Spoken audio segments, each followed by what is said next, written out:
శ్రీమాత్రే నమః శ్రీ గురుభ్యో నమః గోకర్ణ క్షేత్రంలో చాలా మంది పితృదోష సంబంధిత పూజలు స్త్రీ శాప అలాగే మాతృశాప ఋషి శాప దేవతా శాపములన్నిటికీ కూడా పూజలు చేసుకుంటూ ఉంటారు.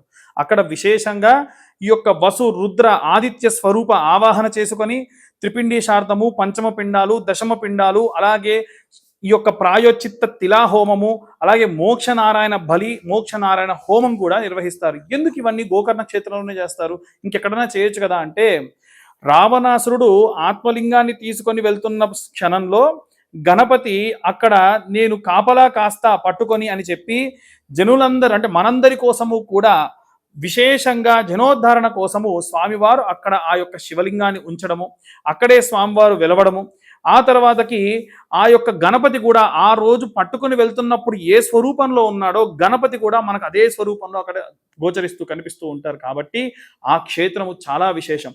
నేనే కాదండి, చాగంటి కోటేశ్వరరావు గారు లాంటి వారు చాలా మంది కూడా ఒక్కసారి చతుర్దశి మాస శివరాత్రి గనక అయితే ఆ రోజున గనక మీరు గోకర్ణ క్షేత్రంలో ఉంటే ఆ గోకర్ణ క్షేత్రంలో గనక మీరు ఈ పితృదోష సంబంధిత పూజలు కానీ విశేషంగా మీ యొక్క తల్లిదండ్రులకు సంబంధించినటువంటి పిండ ప్రధాన పూజలు కానీ చేయించుకుంటే కొన్ని వందల తరాలకు సంబంధించినటువంటి దోషములు కూడా పోతాయని చెప్పి విశేషంగా చెప్పడం జరిగింది. కాబట్టి గోకర్ణ క్షేత్రంలో ఇంత విశేషంగా అక్కడ మనకి ఇప్పుడు నేను చెప్పినటువంటి పూజలన్నీ కూడా నిర్వహించడం జరుగుతుంది.